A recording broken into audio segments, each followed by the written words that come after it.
Oscar De La Hoya has stated that a fight between Vergil Ortiz and Terence Crawford is possible. Now, it's come out recently though that a more possible opponent for Terence Crawford first would end up more than likely being Sean Porter. See, we're in this thing now, man, where in boxing, and you see it a lot with Manny Pacquiao, where these dudes don't know who they want to fight. It's like they're playing, it's like musical chairs or something. Like, okay, it's gonna be, is it Errol? Is it Bud? Is it Mikey Garcia? Is it Ryan Garcia? No, it's Bud. No, it's not Bud. It's Errol. No, it's not Errol. It's Bud. No, it's not Bud. It's gonna be Mikey. No, it's not Mikey. It's gonna be Errol. Shit like that. And that's kind of what's going on almost with Terence Crawford. Since he came out and said there's not going to really be pretty much loosely speaking, there's not going to be an Errol Spence fight. But the guy has to fight somebody, bro.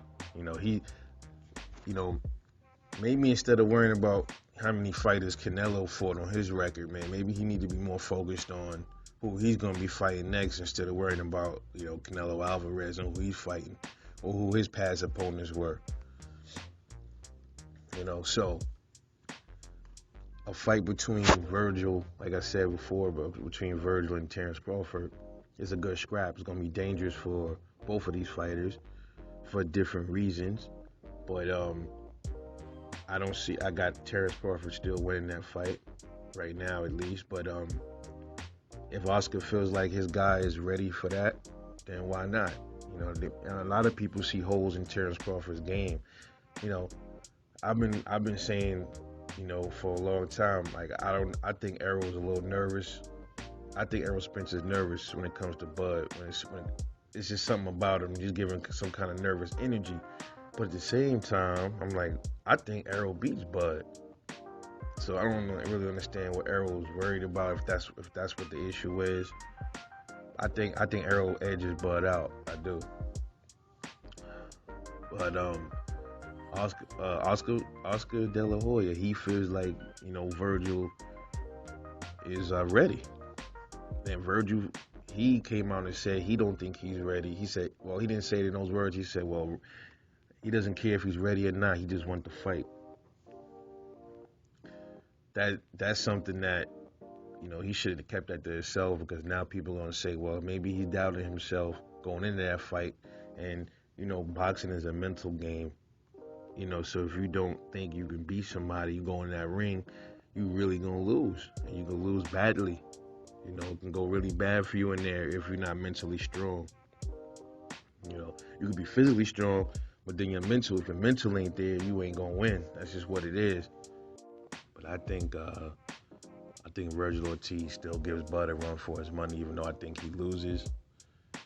But Bud gotta fight somebody, bro. I mean, it's either going to have to be Sean Porter or Vergil Ortiz, man. The walls are closing in for Terence Crawford, man, when it comes to his competition at 147. He's going to have to do something, show and prove. I had said in my previous video about the resume between him and Errol, that, I think that their competition, like their last 5 fighters, when you compare Errol's last 5 fights, and to Bud's last 5 fighters, you compare them neck and neck, as if saying, you go in order. Danny Garcia was Errol's last, Kell Brook was Bud's last, and you compare and you go down the list to the last 5, you will see that the competition is pretty much, in my opinion, you got Danny Garcia and Kell Brook. I think Kell Brook is a better fighter than Danny Garcia. So I would give Bud the nod on that one. And then who was next? You got Sean Porter versus then Bud's last fight before Kell Brook. Who was that? Was it Kavaliauskas? So Sean Porter is definitely a better fighter to me than Kavaliauskas. So you got Bud, you got Errol on that one. So it's like back and forth. So you will have to give Bud and Errol an even keel when it comes to their comp at welterweight. When it comes to the quality of fighters, like I think they're neck and neck in welterweight. That's just my opinion. But then when you look at it from the standpoint of the fighters that each of the last 5 fights that these dudes had, who has the opponents fought, you would have to give that to Errol because the opponents Errol fought, the last 5 he fought, they fought better comp than the last 5 that Bud fought. You know what I mean? So I look at it that way as well. So either way, man, Bud gotta do something. Man. He gotta do something. Like I said, the Errol fight, that shit is on the shelf because like I said, this boxing thing is weird. He might not be entertaining it right now. Then like a month and a half later, we hear they're at the table negotiating. So these dudes is really, this shit is, boxing is like bipolar right now, man. It really is. So we got to see what happens, man. But I think he should get in the ring with Vergil or Sean, bro. Because he got to stay busy. He got to start showing us something, man. He got to step it up too.